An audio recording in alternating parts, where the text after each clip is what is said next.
I've always been curious about the craft of filmmaking. So in this series, I discuss exactly that with the people who make films. My name is Neville Shah, and this is not a masterclass. Mr. Ryan, how are you, sir? I'm very well, yeah. I'm Oh, managing.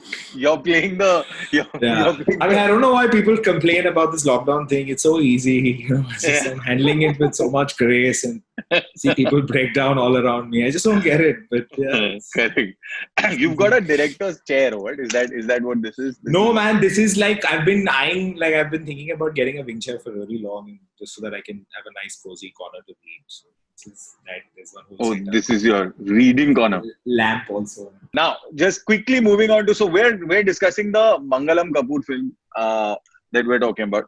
First things first, I think the one thing that I like so much about most of the work that you do is now having worked with you as a director.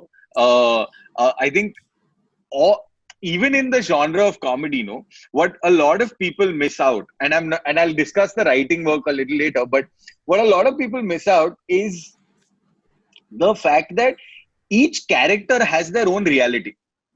That it's important for every character to have their own narrative for jokes and whatever else to land the way they need to land, right? The protagonist, the Krishna dude, is a Krishna guy who has to do his job in whatever he's doing. So he's finished his job, but now it's not it doesn't matter to him that he's still blue. And then he goes to the shop because he has a daily chore and a mom and life. And the shopkeeper's assistant have their own reality in this situation. And how much do you think about that before you actually even, like when you got the script, what was the first thing that you were like, okay, this is what needs to happen? What was that process? Break it down. When I just started, I would immediately rush to put pen to paper in general, just because while reading a script, I genuinely feel the best ideas come when you're not really trying to make something of something. You're just, you're taking everything more at the value of what the variables are, and then things just come.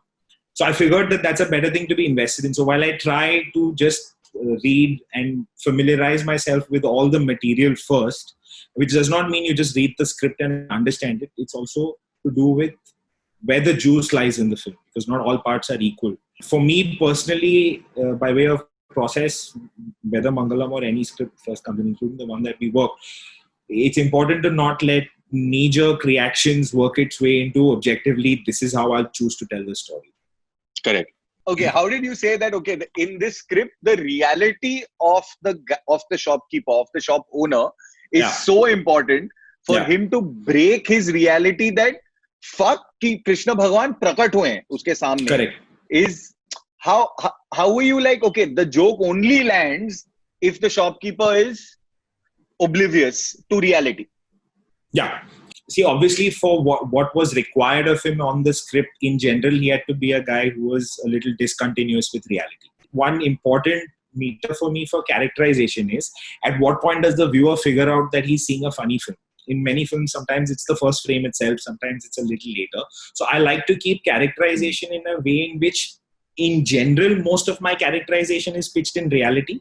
But even within that, some people are a little off. Over or under. Yeah, they're a little off, which I think is genuinely funnier. It's the difference between, if you take a standard gag like an old person dancing clumsily.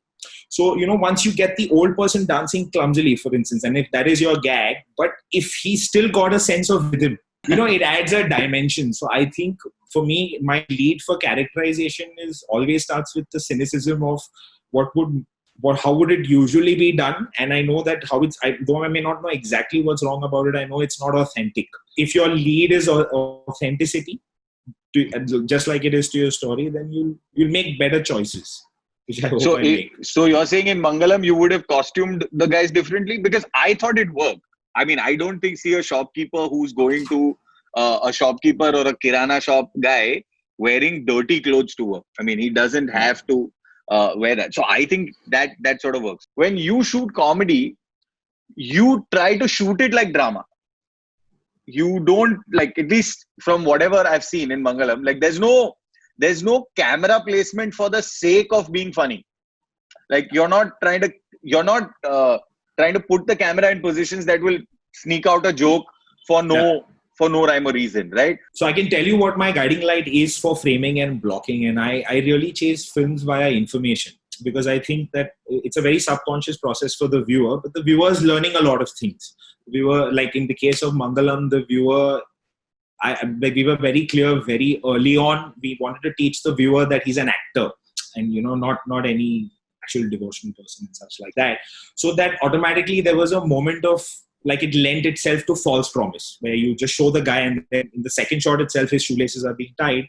So in a very small way it turns a beat to surprise you, and I thought it was a good engaging way of doing it.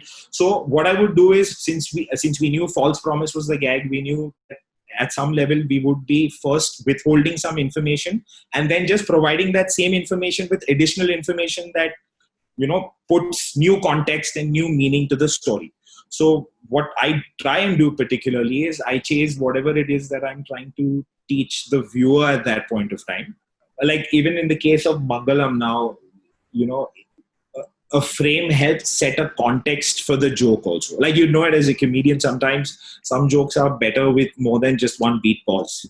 So, the material is not changing, but there's a lot of comedy is in its delivery. It's in how it's said. So in Mangalam, I was very clear when, this guy is being mesmerized and the camera is kind of tracking into the shopkeeper to show the viewer how the shopkeeper is seeing the customer.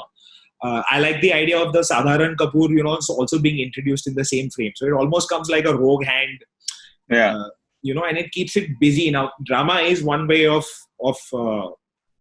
there is drama in the scene, but I think what I chased is, given that these were two different parts of information that were important in the narrative, bringing them simultaneously in this case helped the story, I thought. Some jokes are just funnier. Like even in Mangalam, I thought when he hit him and when he hit the Kapoor and it flew, something about that frame just being a wide and a block frame with everything staying static but only that one thing flying has something funnier about it, instead of not capturing the whole path.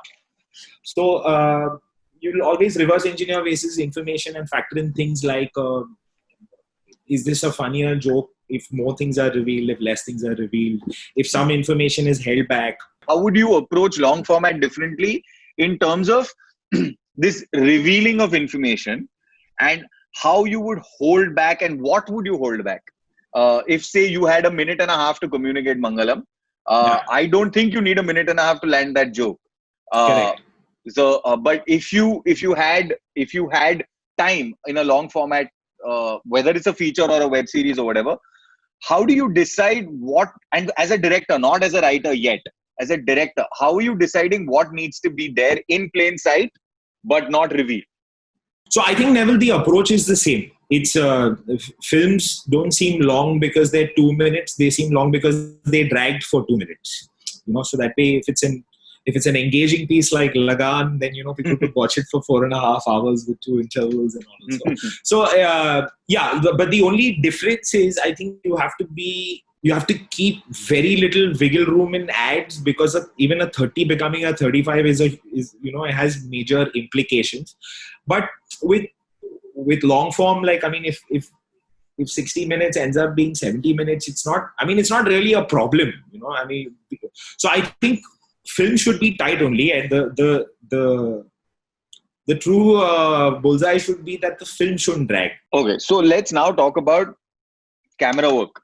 How are you deciding shot breakdown?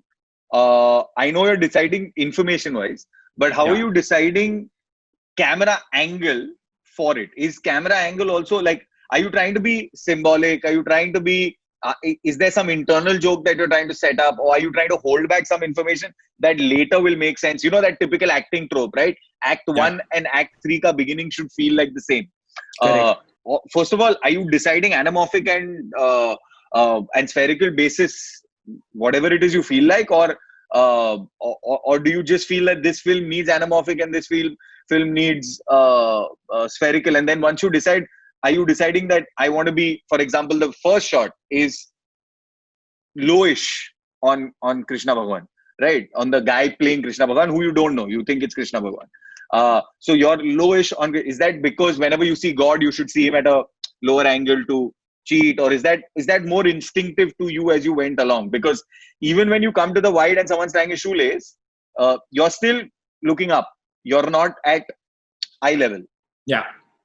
And then when you once you've done that, then they do the whole then you realize they're friends and stuff like that, and then you dip into whatever else. So how are you deciding lensing and shot breakdown and saying that this information is going to be next? Because also this film seems like you shot it wider than most of the other films. So again, what I do is first I try and speak story and vision of story with all technicians. It's pretty much the same conversation actually. It's not just what the story is, but roughly how I want to say it, how I would like to tell it. I have been very fortunate and lucky to work with some very good DPs who speak the same language or rather the same wavelength. Since you mentioned it opens with a low angle shot, it wasn't so much to portray him as a divine entity. That's what the action was doing. Like this action itself was teaching the viewer that in 40 years, film school students will be looking at it and saying, hey, listen, this is what Ryan actually did. Yeah. So which is why I'm saying it comes down to a thing is a thing, not what is said of the thing. So sometimes when you choose a frame, it may work for more than one reason, but it may not mean that for those reasons is why you entered it. So it's good that we have something concrete like this particular film. So the reason we were just very clear, we wanted to keep it tight. The second shot is, like you correctly said, wide. Now that is wide because I did not. So I mean, there's one school of advertising which always starts with the wide shot first, to show you the end. It's a very linear spoon feeding way, but I don't think viewers. I don't think it's just an advertising thing. I think it's a lot of I've made that mistake so many times saying if I don't set up environment and geography, what's going to happen? Absolutely. But yeah, carry on. So that the wide is not just this is the environment. The wide also here again, since it's information, it teaches more information. It teaches actor. It teaches night. It teaches late outside. A lot of these things get set with that shot. Is this also because you didn't go to film school? Yeah, 100%. I feel like because for me the technique is a lot more bare. I think there are lots of things about film from a technical sense that I'm yet not fully able to articulate. But but I think if I went to film school and I theorized this, a lot of my entry points right now that are instinctive wouldn't be. They would be more like I've been like anything else, dude. You're taught. They would be trained. Thing. Yeah. When you enter the store, you do a dolly zoom. You sort of track in. Now again, is there a reason why you didn't just zoom in and you just zoomed in, but you didn't do a dolly zoom, which is background and this thing? Is there a reason why you didn't do that? And the reason why I'm asking this is because the same shot copies itself from the point of view of the shopkeeper. It's still a zoom into Krishna, into the shop, and then there's a zoom in from the point of view of the shopkeeper. Once he realizes that, oh, Krishna Bhagwan khud prakat hue hain, everybody would be dolly shifting for epiphany, because that's what Hitchcock and the Coen brothers have taught us. So I'm saying, and Abbas Mastan. And therefore is there a choice that you make of that? So see, you're right. The entry shot is on a track. The reason I kept a track is because now I knew I wanted to have a character from before enter a universe, and now basically teach the viewer that it's basically what's going to happen here. And that shot was meant to establish what is that here. It's a Puja Samadrika store. There's one guy, presumably the owner. So just at an information level, it was basic in terms of teaching them who are the characters that will now inhabit the story and take it forward. Symbolism, lines. Do you care about all of that when you're composing? Like, do you try to create the from a cinematic point of view, he needs to be larger than him because he's the protagonist, and image size would mean that I need to keep him on the right of frame, not for continuity, but because all of that. Do you do all of that in an ad film, or would you worry about that in a long format?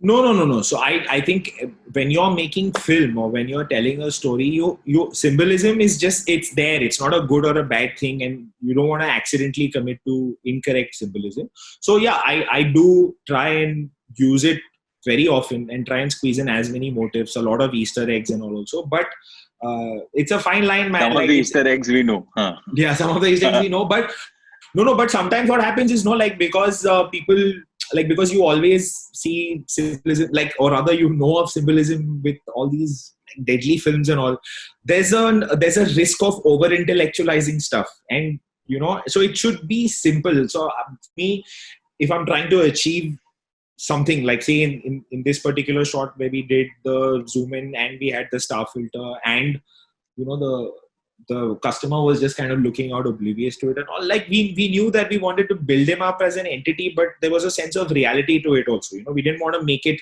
any more than what it should be. So the important thing is what you're trying, is the story you're trying to say and what you're trying to achieve warrant a technique like that? Does it help you tell that particular part of the story well? So if that is your guiding light, then by all means you can Dutch and jump the axis. But both scenarios are wrong. Where if some people are in scenario A where they want to break technique just for the sake of it and feel edgy, that is wrong. And what is also wrong is if you think that breaking the axis as a concept only is wrong, so I will never break axis. So I'm shut to even opportunities that require me to break the axis. So in your head, you know exactly what it is you're going for, or do you give room for? मेरे को लग रहा है कि कुछ और बनेगा, because when you're doing your own auditions and stuff like that, you know what the actor can give you. So honestly, it's both things. Yeah. I feel that, and again, depending on each film will warrant you to be definite about some things and fluid about some things. Especially with comedy, because sometimes you think something is funny in the way it's delivered, but the moment you see the take on the monitor, you just, I don't know how to say it, but you instinctively know that that joke in the delivery that you imagined either won't happen or is just not as funny as you thought it is. So it's important in a situation like that to have wiggle room. But you shouldn't be trying to seek what the joke is, or what are some of the better ways to tell this joke on shoot. You should have some kind of a plan. But like any good plan, it should account for deviations of some things not working. If too many things are not working, that means you've just not planned well, I feel. Do you block a lot on set, or do you try to block before, or because it's limited budget and we don't have, like when you go for line dory and tech rehearsal, do you spend time blocking, saying person is moving from X to Y to Z to whatever, this is action? And how important is blocking for the joke or for the drama? For me, it's very important, because how a shot is blocked and how a frame is lensed, I think, are very critical to how a story is told. If a DP at any point shows even the slightest hesitation towards what I'm saying, he has full veto power over the frame. That's my technique. Suppose if I'm looking at something where we're purposefully seeking to withhold information from the viewer, the DP just wants a wider frame. It's not the aesthetic of it that's an issue for me. It is the logic of it.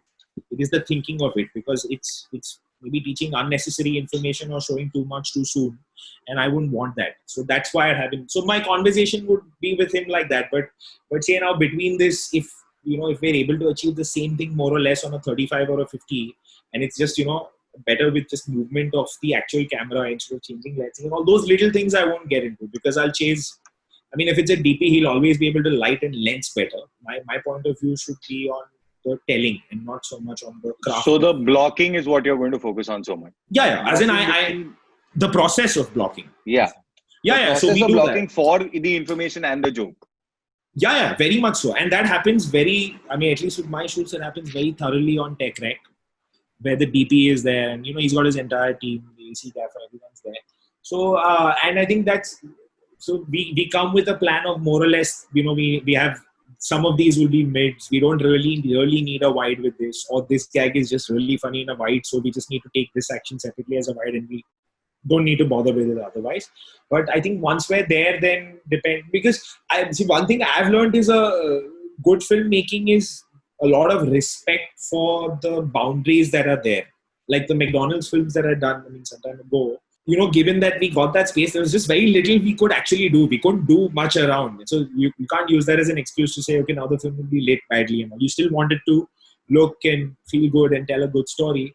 So then you work backwards from the limitations. So I think sometimes what happens is every place has limitations. So with the DP on tech rec, in light of a very respectful conversation, these things are always sorted out. I want to quickly run through editing. Do you have a process? Like, do you go through every single shot even after you come back? Do you take a day? Do you rethink the film, or do you let the editor do one cut and say after you've briefed him, saying, "Tu dekh ek cut bana, mere ko bata kya scene hai." But do you know every single shot you've taken, or do you only go to your good takes?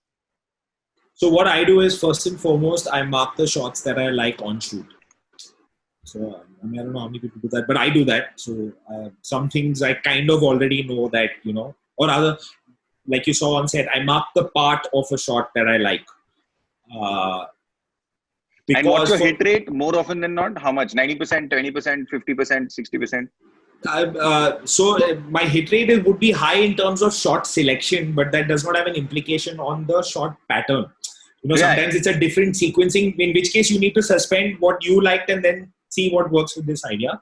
But since you've spoken about editing, I feel my editing for me starts while I'm shooting. So because let's say if we have a total of tentatively 15 shots that make the film, by the time I've gotten to the fourth or fifth shot also, I'm kind of already forming a sequence in my head. And so I've started editing there. The point being is I then start seeing some stuff as being redundant. If you start editing on set, you will also, it should ideally have an implication on how you're shooting.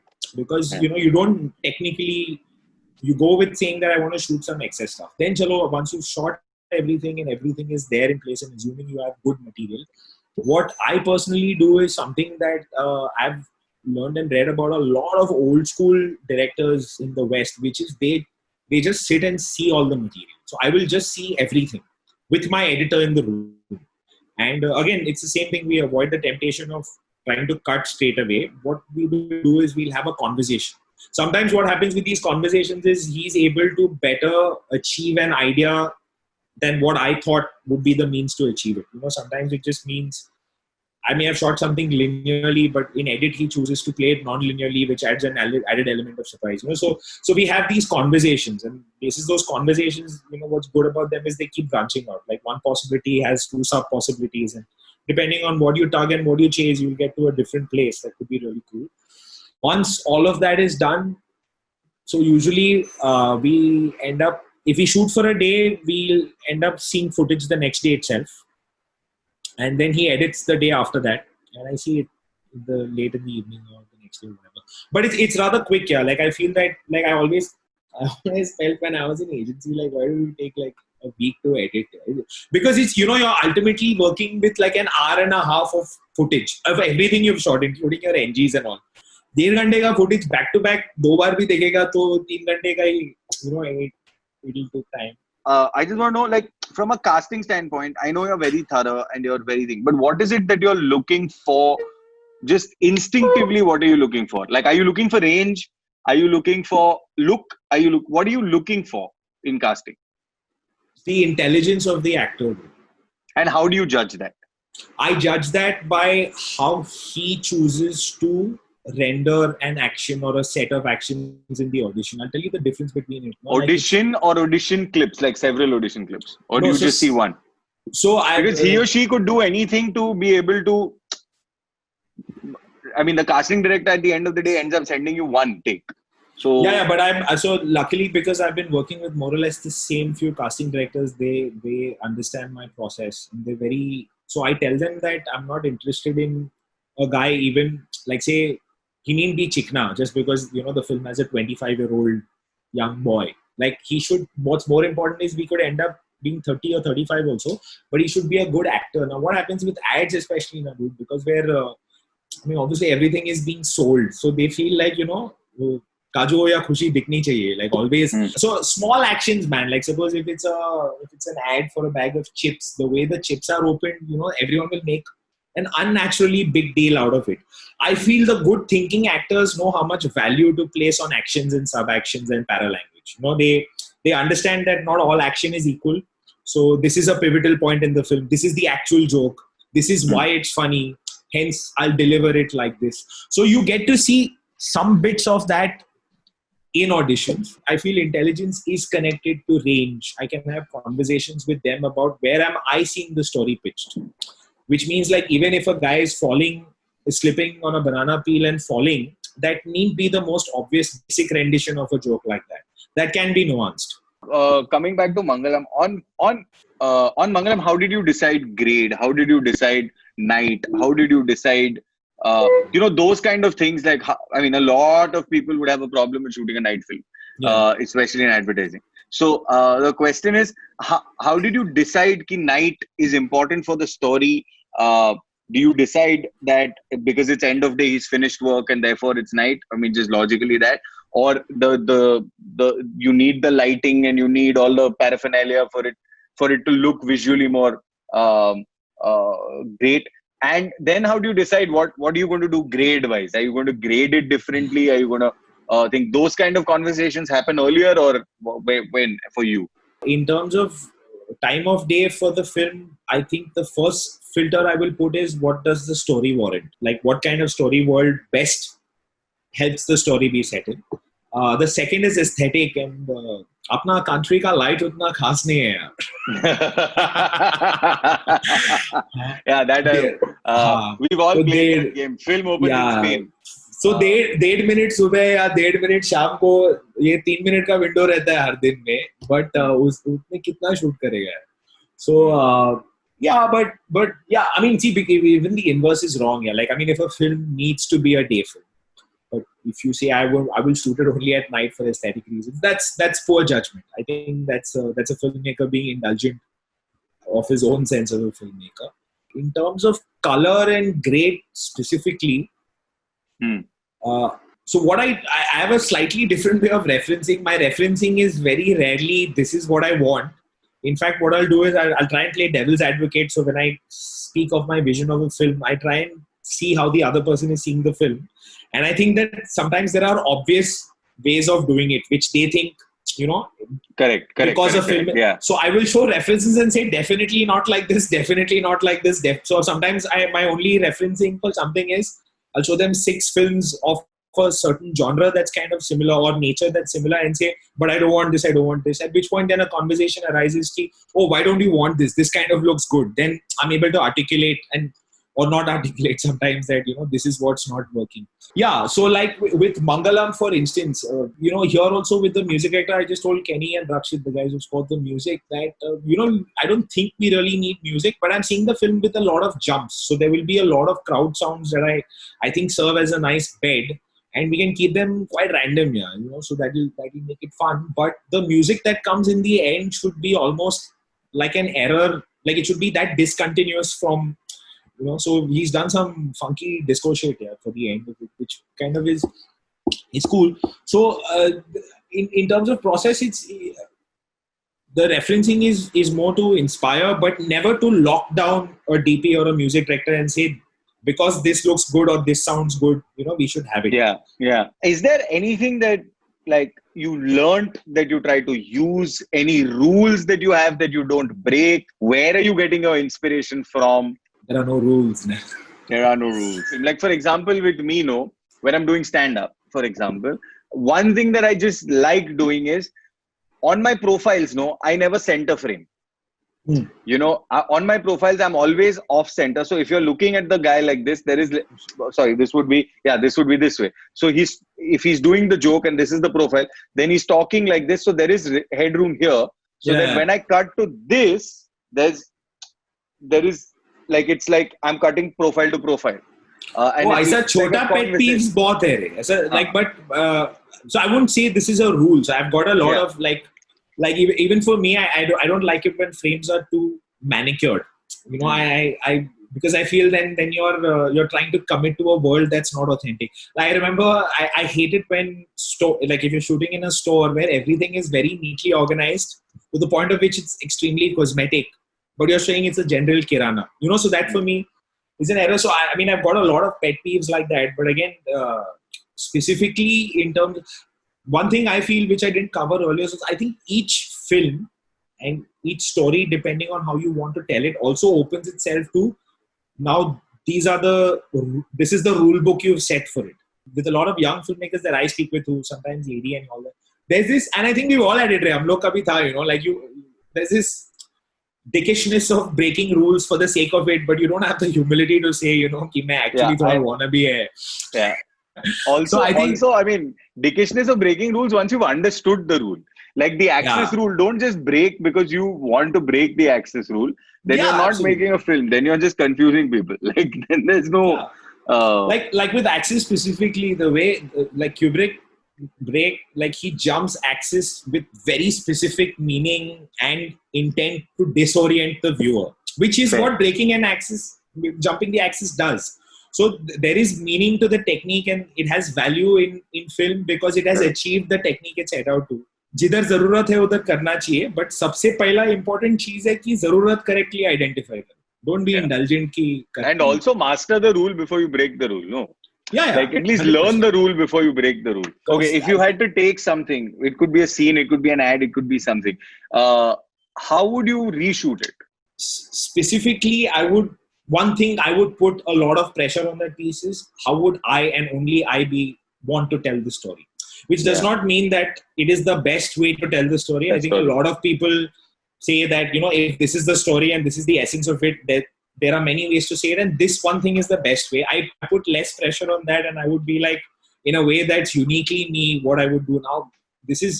And I think this is where most of creativity is. It's abstract, like, I mean, it is subjective. It is that. It is entirely subjective. Like, does it bother you when you get bad scripts because you were a prolific advertising personality? So I'm just saying, like, do you try to, like, how do you keep the writer away from the director? So I don't do that. Actually, I don't consciously try. And I think for me, filmmaking begins with at the writing level, which means I may not be the person who's written the script, but the process of influencing action on paper is writing, even if it comes by way of a treatment. So I think the first thing that I do in creating is try and figure out the writing of it, because sometimes, in fact, very often what happens is, even with good scripts, when they come, in my opinion, they're not in its best rendition. Like there's something in it that is actually even better than, what it could be. They're very, and it's a mixed bag. But Neville, what I've learned personally is that as a filmmaker, I stand to gain more with a bad script that I can make good than with a good script that kind of ends up being very good. You know what I'm saying? Not for usne wo film bacha diya or anything. None of that stuff. But I think I know with certain films that by virtue of where it was in the script and what I could make of it, has given me more confidence as a filmmaker than say something which was already, like Mangalam was a good script. The joke was well written, the premise was tight, it was written to the discipline of a 30. All that was there. So that way, it was a good place to then try and play and say. I mean, I felt more pressure on me to not fuck it up on Mangalam. With some films, it's like, okay, at its writing level, it's very basic. Sometimes it's not. I don't even think it's bad. Like, even I won't say really bad films, but apna line of work mein simple is confused for ordinary, man, a lot. So sometimes people are trying to simplify. Something can be simple and brilliant, but what happens is in an attempt to make it simple, they idiot proof it to the point of which it becomes damn ordinary. So the fight is more about, like, you don't want it to be ordinary, because you don't want to say that, but we've covered all the 10 things in the chronology that we've discussed. So if it's not working, then why did you approve the script? You still want to tell a good story. So it comes from how much movement can you make it to make it beyond the ordinary, but not complex, and still keep it simple. What are you watching right now? What would you recommend to the young people to read, watch? Anything that you genuinely think that has helped me change the way I'm become a filmmaker, or something that's important to read, or something that's important to watch? The most important thing is see a lot of stuff. Even if you're seeing something that's bad and you're able to get a sense of why it's bad on technique, that is learning. That film goes beyond you just enjoying it as a passive audience. So just see a lot of stuff. See stuff from as many parts of the world. So that's important, to see it, and see it with the lens of how storytelling is achieved or missed. Like, I read a lot. Just I think this year I've reread all of Khalid's 5 books, which I've been into for a while. So I like his perspective on life. I'm sure a lot of it I resonate with. Some things, really resonate with hard, and some of those even find a way into my point of view, which finds its way into the film. But it's a very invisible process. But all I need to know is that I need to soak in more and as more much stuff. as I can.